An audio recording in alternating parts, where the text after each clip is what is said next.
Um texto bíblico que se encontra em Apocalipse também, capítulo 3. Nós vamos meditar numa das cartas de Jesus às igrejas da Ásia. E eu sei que Deus vai continuar falando aos nossos corações.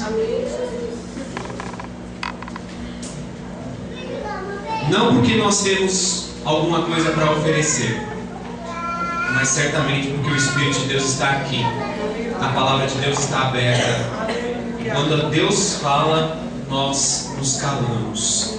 E eu louvo a Deus por isso, porque a palavra dele é verdadeira, ela é fiel e ela promove aquilo que é necessário nas nossas vidas. Todos acharam? Capítulo 3 de Apocalipse. Vamos ler do versículo 14 ao versículo 22. Esta é a palavra de Deus. E a palavra de Deus nos diz assim: ao anjo da igreja de Laodiceia escreve: isto diz o Amém, a testemunha fiel e verdadeira, o princípio da criação de Deus. Conheço as tuas obras, que nem és frio nem quente. Quem deras fosse frio ou quente. Assim, porque és morno e não és frio nem quente, vomitar-te-ei da minha boca.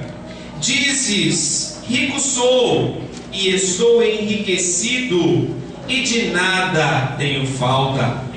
Mas não sabes que és um coitado, é miserável, e pobre, e cego, e nu.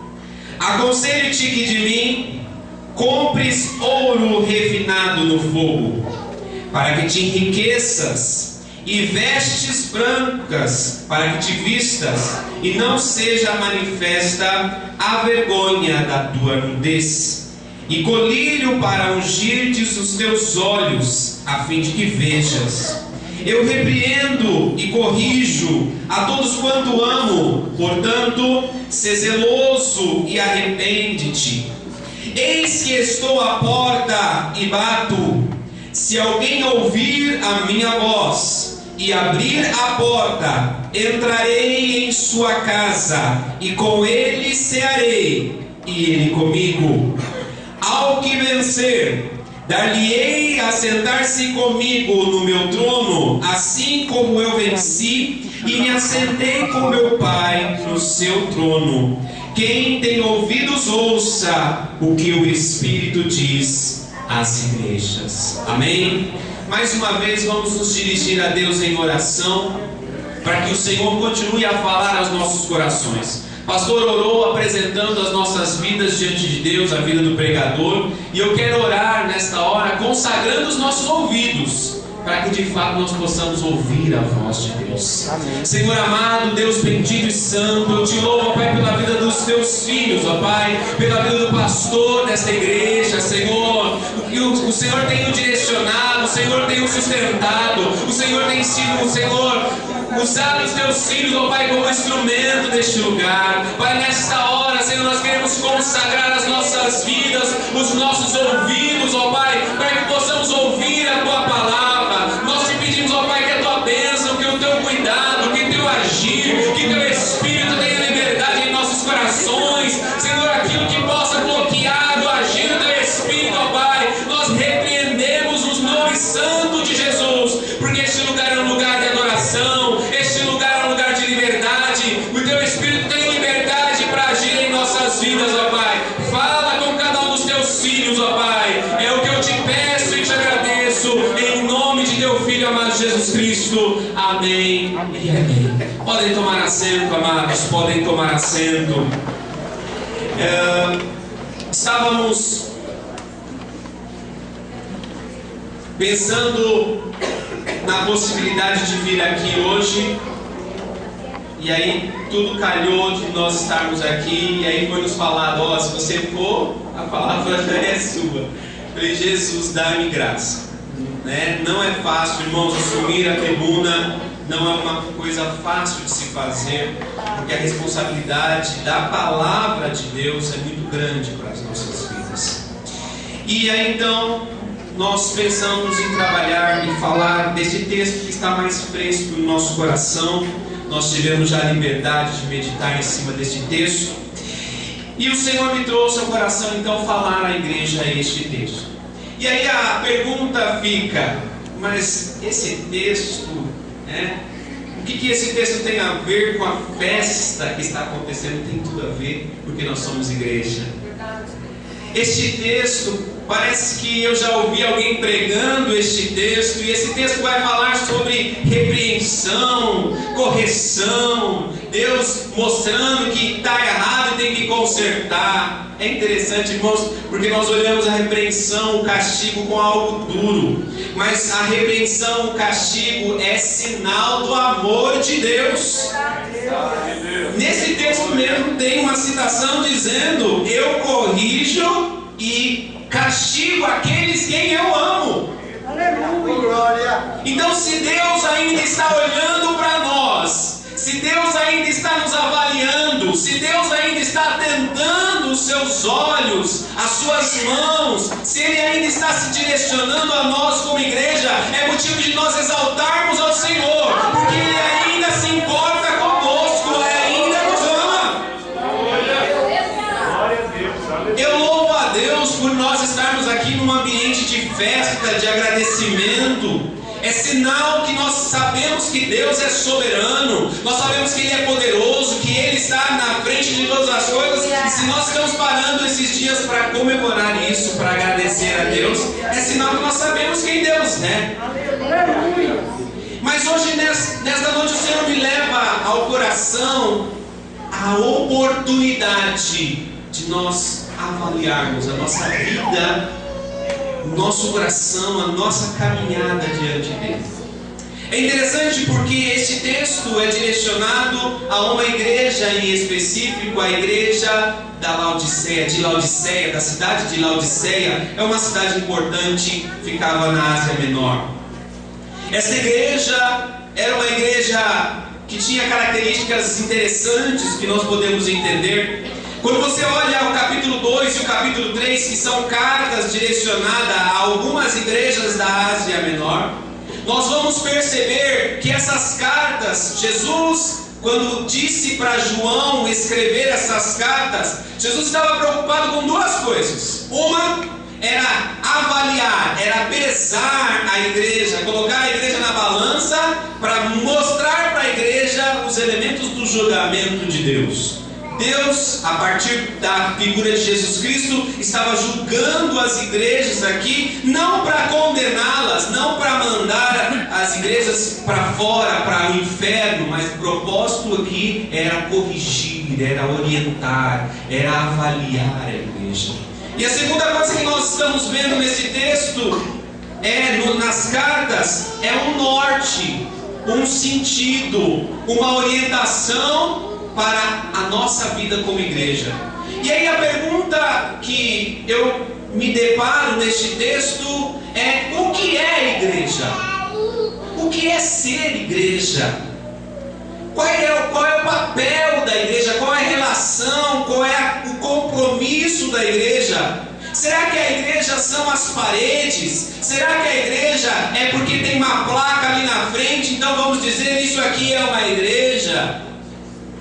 Amados, quando Deus se dirige a nós como igreja, Ele não está se dirigindo às paredes, Ele não está se dirigindo a uma organização com CNPJ, Ele está se dirigindo a cada um de nós, porque nós somos a igreja. Nós somos essa encarnação da igreja que não é visível. Nós estamos reunidos aqui e aqui está presente o corpo de Cristo. Nós somos esta encarnação. E aí a pergunta que eu mencionei: o que é ser igreja? Por que estamos aqui? Será que nós estamos conseguindo entender o que é a missão nossa como igreja? Será que nós estamos conseguindo entender qual é a visão que deve nortear as nossas decisões, as nossas ações, o nosso agir como igreja?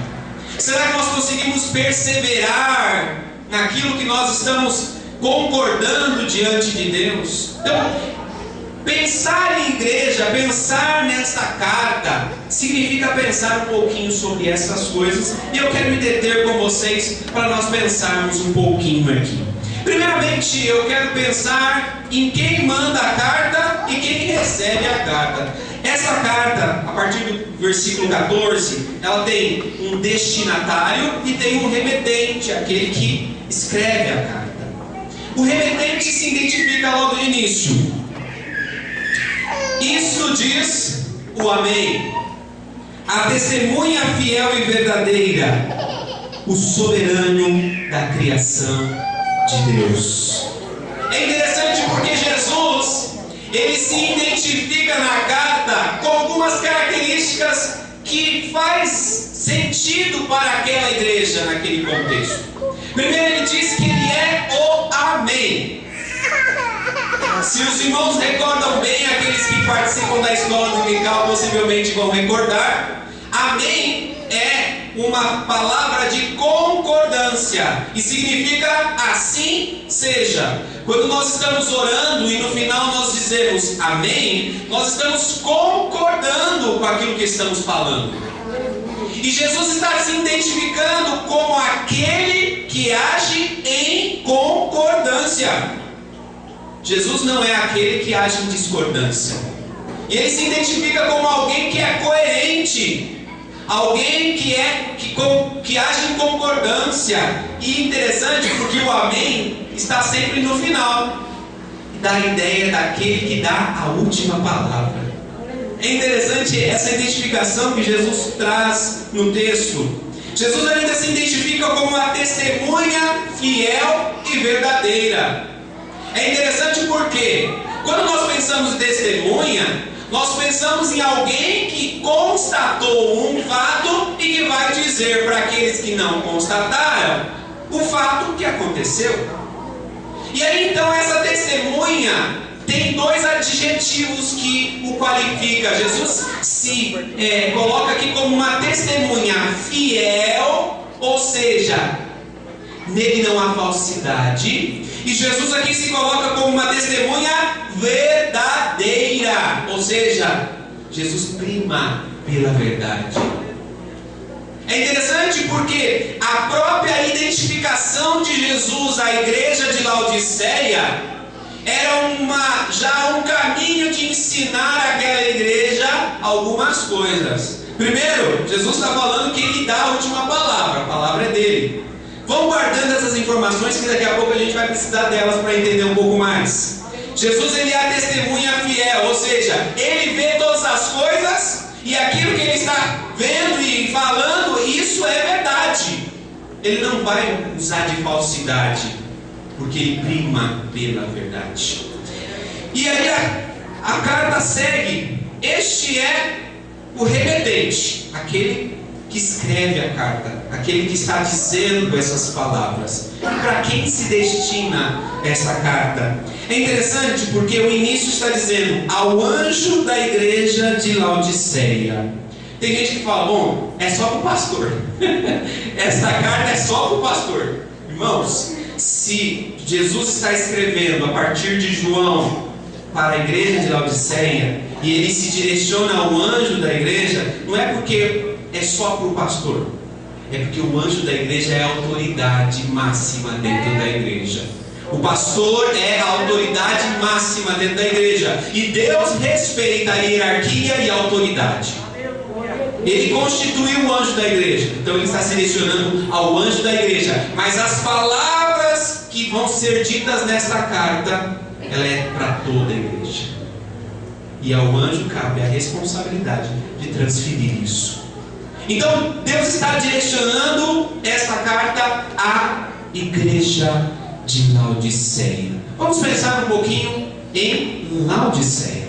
Laodiceia era uma cidade, como eu disse a vocês, muito importante da Ásia Menor.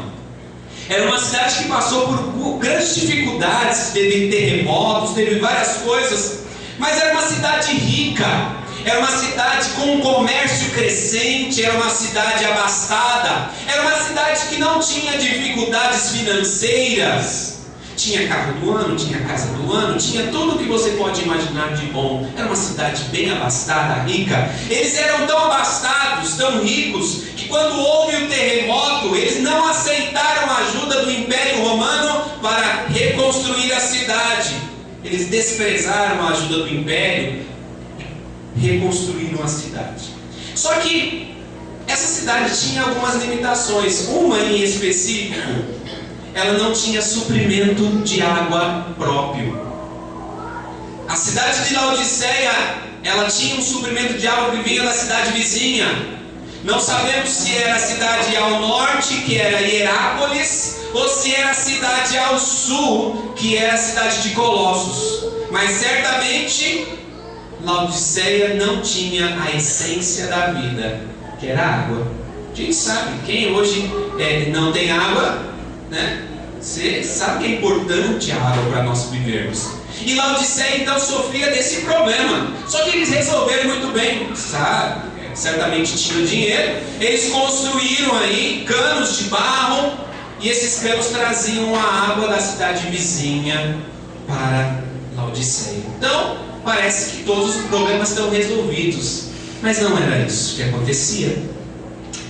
A água vinha nos canos de barro, e quando chegava em Laodiceia, chegava uma água morna. Uma água que não dava para beber. Certamente quem bebeu água morna aqui deve saber. Dá ânsia de vômito e quem bebe água morna. E todos os dias, os moradores de Laodiceia se deparavam com essa realidade de ter que pegar uma água morna.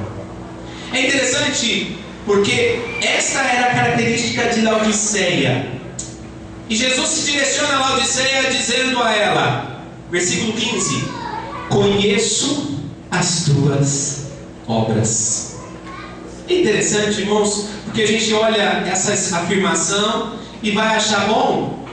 Jesus está dizendo que conhece as construções de Laodiceia, né, as obras de Laodiceia. Mas a palavra obras aqui, o sentido literal dela significa: eu conheço a sua vida diária, eu conheço a sua rotina, o seu levantar e o seu deitar. Eu conheço cada detalhe, eu conheço o que você pensa, eu conheço cada coisinha que passa na sua vida, eu conheço tudo.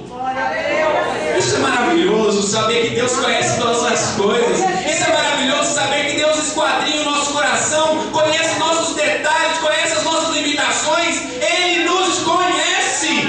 Isso é maravilhoso. Talvez o seu marido não te conhece, talvez a sua esposa não te conhece, talvez as pessoas que estão à sua volta dizem que te conhecem, mas não te conhecem. Mas eu quero dizer uma coisa: Deus nos conhece, Jesus nos conhece, e Ele conhece cada detalhe das nossas vidas.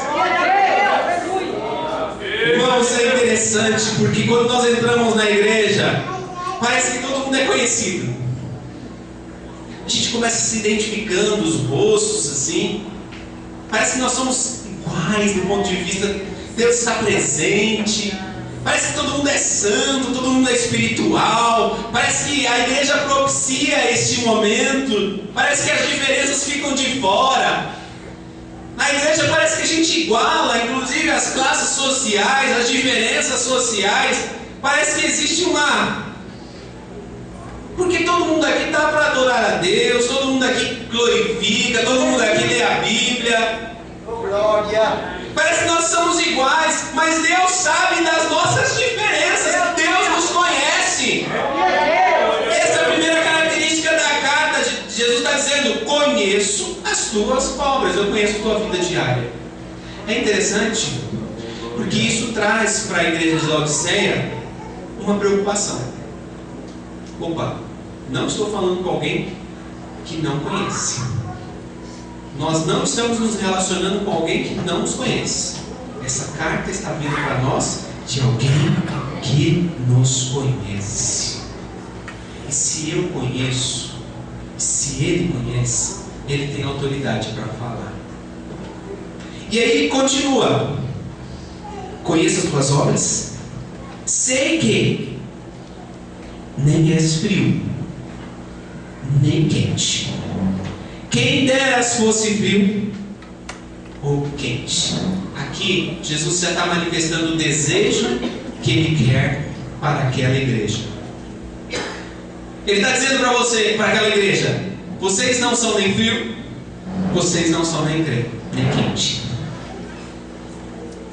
Quem dera, meu desejo. E aqui não é ironia. Tem alguns pregadores que acham que Jesus está usando de ironia.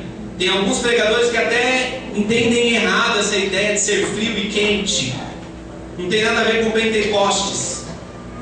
Tem a ver com função. Tem a ver com a finalidade pela qual nós existimos. E é interessante porque Jesus, usando essa expressão, quem dera fosse frio ou quente, Jesus está se referindo a uma realidade do contexto de Laodiceia. Vamos a essa realidade. Jesus está se falando de duas cidades vizinhas. Jesus estava falando de Hierápolis, que ficava ao norte de Laodiceia. E Hierápolis tinha um suprimento de água, águas quentes, águas termais, águas conhecidas como terapêuticas, águas conhecidas como medicinais. Muitas pessoas se direcionavam à cidade ao norte de Laodiceia, a cidade de Hierápolis, porque na cidade se tinha a ideia de que aquelas águas produziam alguma cura, alguma mudança nas doenças, nas enfermidades das pessoas daquela época. Então as pessoas olhavam para a cidade de Hierápolis com uma finalidade: eu estou doente, eu estou cansado, eu estou abatido, eu estou enfermo, eu vou para Hierápolis, porque certamente lá eu vou encontrar a cura. As suas águas são medicinais. Jesus estava falando justamente dessa ideia. Hierápolis, águas quentes. E ao sul, Colossos, águas frias. É interessante porque, irmãos, nós estamos falando de uma região que o sol é causticante. Nós estamos falando de uma região que no verão o negócio aperta em termos de calor. E aí então Colossos é uma cidade que é um oásis no deserto. É uma cidade onde as pessoas vão sentir o refrigério. As pessoas vão se acalmar, as pessoas vão se deliciar nas águas frias de Colossos. É interessante porque Jesus está fazendo referência a essas duas características das cidades vizinhas de Laodiceia. Ou seja, quente produz a cura, transformação. As pessoas se dirijam até você com essa finalidade, ou seja, fria. É interessante porque uma característica da cidade de Colossos, na entrada da cidade estava escrito lugar de refrigério. Eram essas duas características que Jesus estava buscando na igreja de Laodiceia, e Jesus não estava encontrando. Mas eu tenho certeza que nessa noite nós vamos encontrar aqui. Porque nós estamos buscando um Deus verdadeiro. Nós estamos buscando um Deus que se importa conosco. Nós estamos buscando um Deus que atenta para as nossas necessidades. E é um Deus que hoje nos orienta a como ser um lugar de refrigério e como ser um lugar de cura como igreja. Esse é um desafio para nós como igreja. Irmãos, nós achamos que a igreja se resume aos trabalhos que são feitos. Nós achamos que a igreja se resume ao círculo de oração. Talvez nós achamos que a igreja se resume a tocar os instrumentos. Quero dizer a você, você faz parte, mas a igreja não é só isto. A igreja tem duas funções que esse texto nos traz: lugar de refrigério e lugar de cura. E por que a igreja é um lugar de refrigério e por que a igreja é um lugar de cura? Nesta noite, Deus quer nos refrigerar e Deus quer nos curar. Essa era a característica daquela igreja. Ela não era nem lugar de refrigério e nem lugar de cura. Faltava a função essencial dela. E aí Jesus vai dizer que ela era morna. Assim, porque és morno e não és frio nem quente, vomitar-te-ei da minha boca. E aqui, irmãos, essa expressão é uma expressão de urgência. Olha, estou a ponto de vomitar vocês da minha boca. Porque Deus está buscando na igreja de Laodiceia entender ou mostrar para ela qual é a função dela. E como função, ela precisava atentar para as duas características que Jesus apontava a ela. Por que eu disse a vocês que hoje é um dia, é um momento de nós agradecermos a Deus e de nós pensarmos um pouquinho mais sobre o que é ser igreja?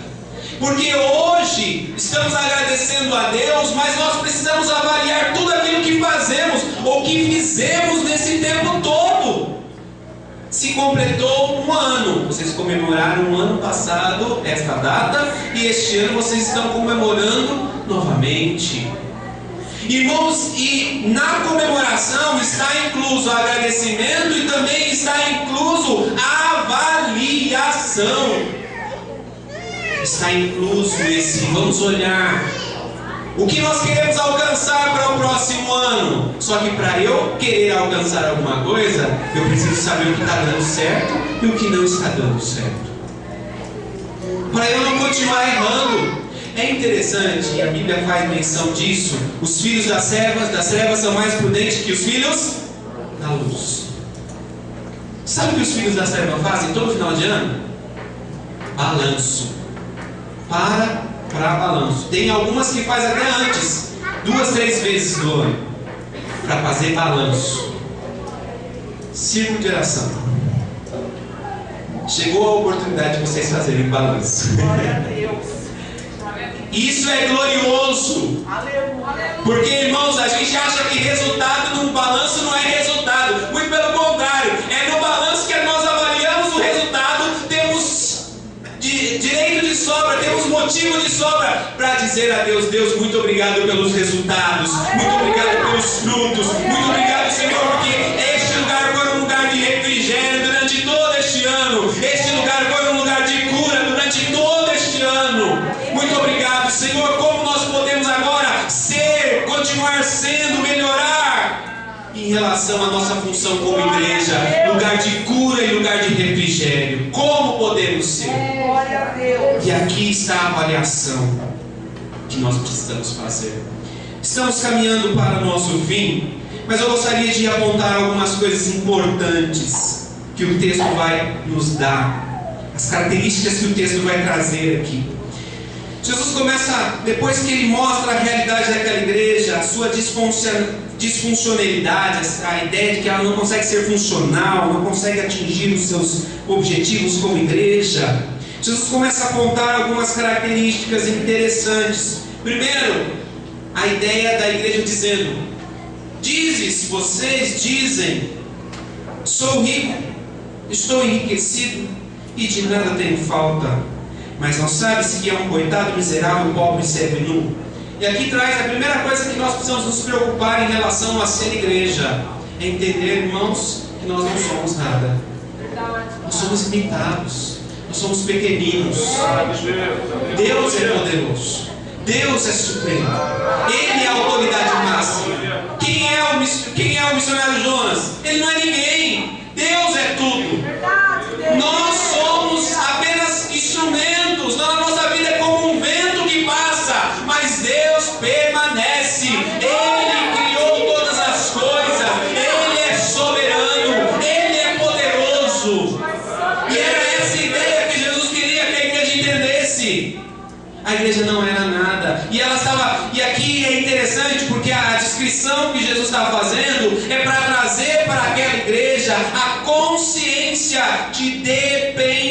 essência de Deus.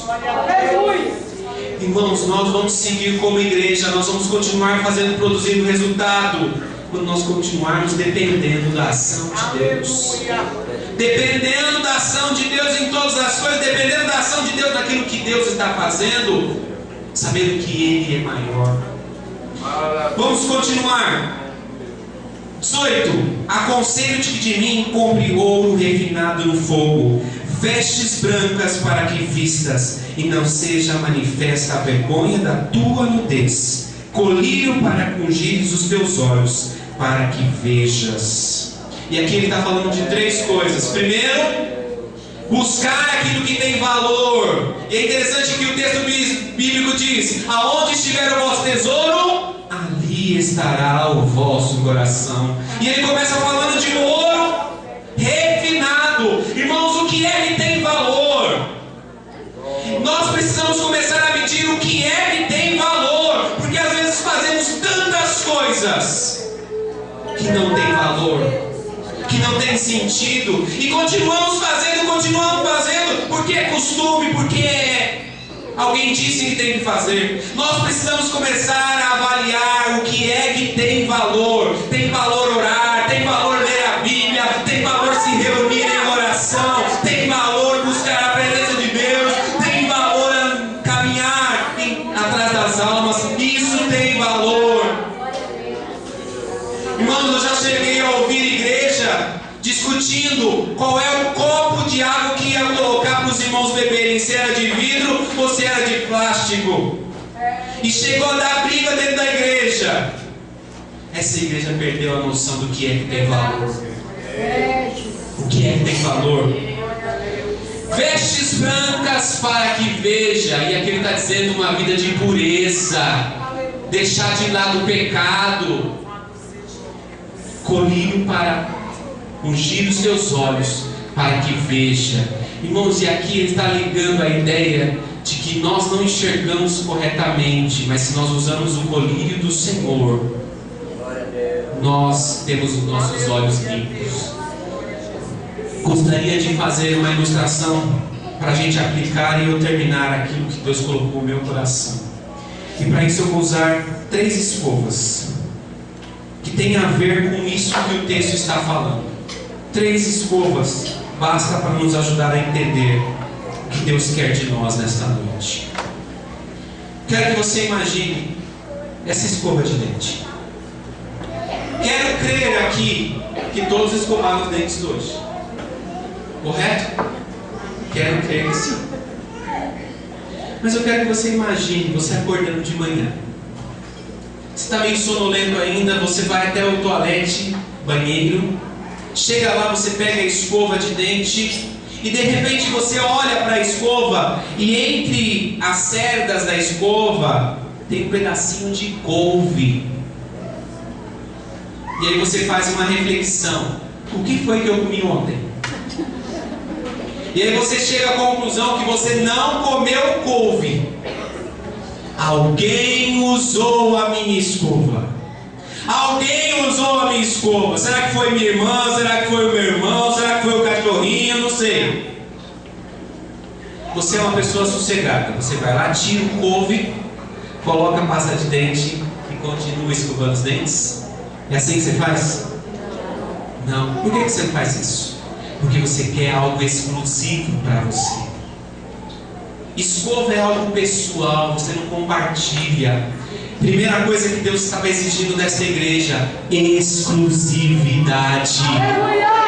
Irmãos, Deus não podia manifestar cura, refrigério a partir daquela igreja, porque ela não era exclusiva. Ela não vivia exclusivamente para Deus. Ela estava dividindo o seu tempo, os seus recursos com as coisas do mundo, e por isso não era usada, por isso não era. Deus não podia oferecer cura e libertação, refrigério, porque a igreja não era uma igreja exclusiva. Desafio nosso para esta noite: sermos exclusivos de Deus. Existimos com uma única função: glória a Deus. Segunda, Quero que você imagine agora uma outra escova.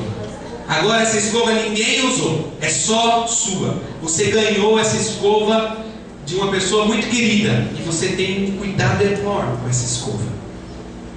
Você vai até o toalete, pega a escova e começa a escovar os dentes. E você fica animado porque você lembra que era o culto do círculo de oração. E aí então você escova os dentes e de repente a escova se parte. Você fica só com um cotoquinho da escova. Mas você é uma pessoa sossegada, uma pessoa tranquila. Aquela escova você ganhou da pessoa querida. Então você vai usar o resto da vida aquela escova, aquele cotoquinho. É assim que acontece? Você vai usar só parte de uma escova? Não, você quer uma escova inteira. Aqui é a segunda coisa que Deus exigia dessa escova: integridade, inteireza.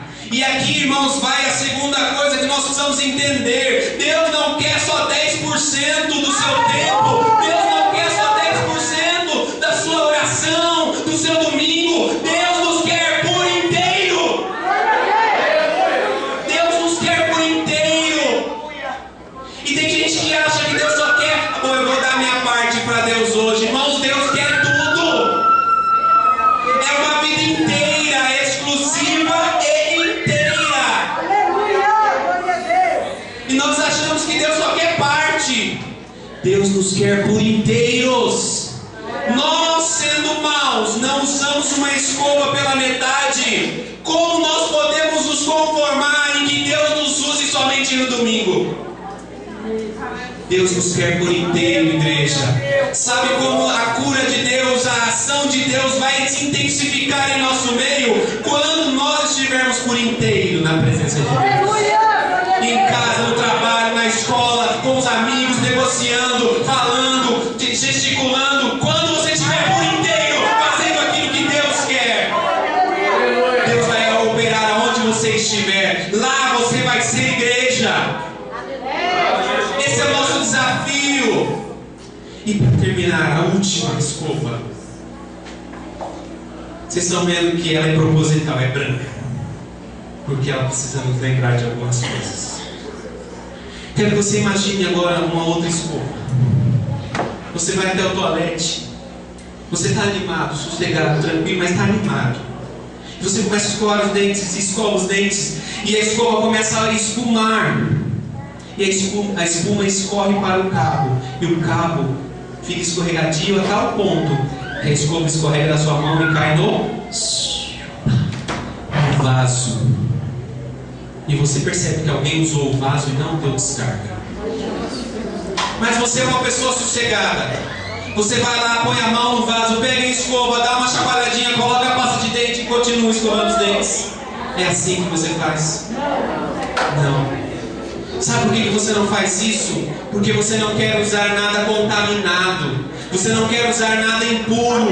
Você não quer usar nada sujo. Quero dizer à igreja: Deus não nos usa se nós estamos sendo usados pelo mundo, se nós estamos dando ouvido para as músicas que não edificam, se nós estamos dando os nossos olhos para ver coisas que não acrescentam. Deus não vai nos usar.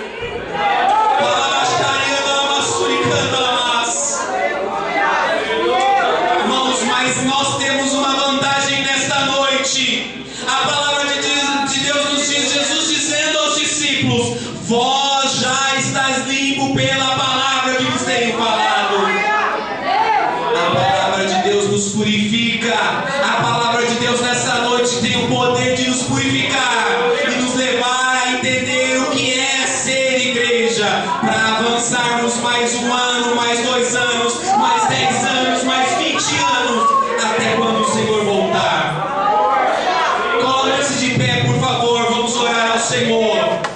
E nesta oração eu gostaria que você clamasse por essas 3 coisas que Deus estava buscando naquela igreja. Senhor, nos dá, Senhor, uma visão de exclusividade. Nós precisamos ser mais exclusivos do Senhor. Nós precisamos ser mais íntegros. Nós precisamos ser mais puros. Pai, nos ajuda. Senhor, nós somos gratos a Ti por tudo que o Senhor já fez. Mas, Senhor, nós temos um caminho pela frente.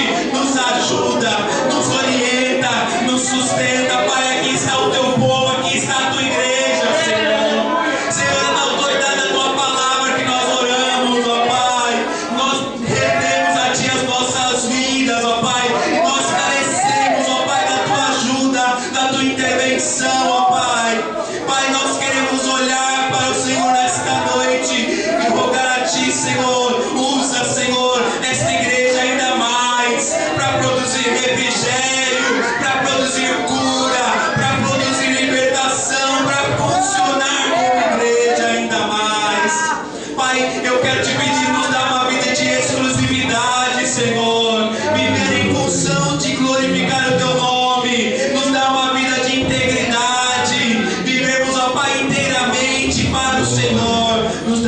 vida, Senhor, de pureza, Senhor.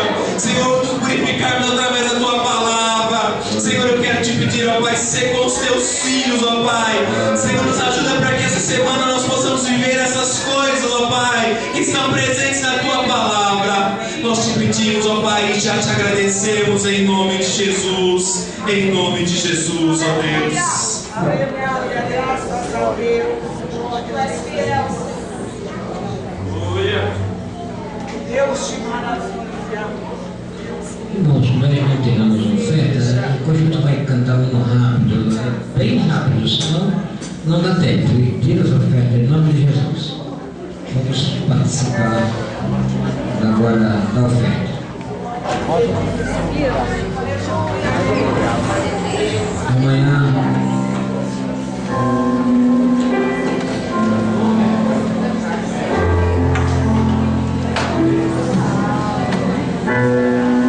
Amanhã tem oração.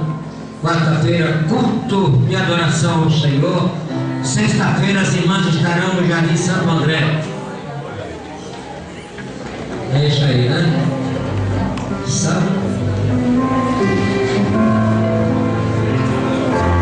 Domingo, escola dominical. Se vocês demoraram muito.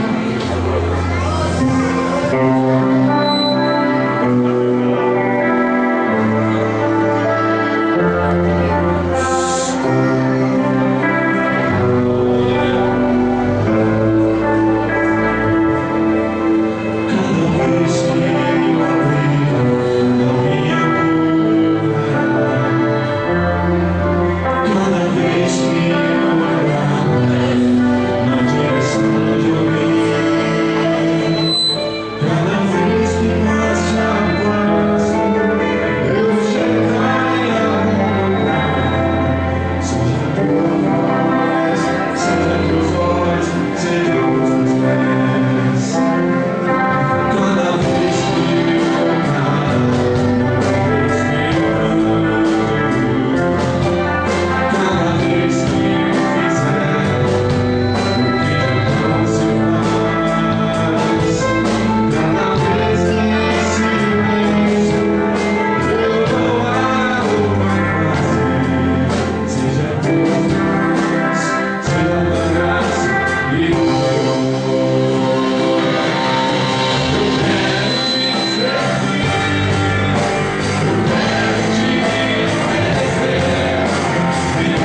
abençoando por estas vidas, Senhor. Oh, meu Pai, continua conosco, dando vitória. Agora, Senhor, estamos deslocando para os nossos lares, nos guarda, livra de todo mal, de todo perigo, e nos dá uma noite abençoada para a tua glória e louvor. Eu te agradeço, Pai, em nome de Jesus.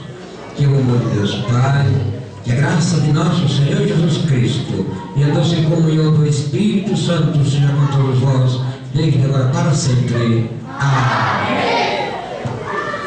Irmãos, não é cantina, tá? Hoje é uma confraternização.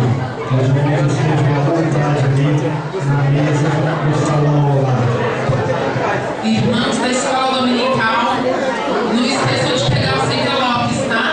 E domingo vai ser a nossa confraternização. O envelope é para trazer R$10 para domingo que vem, tá? Os jovens que vão no passeio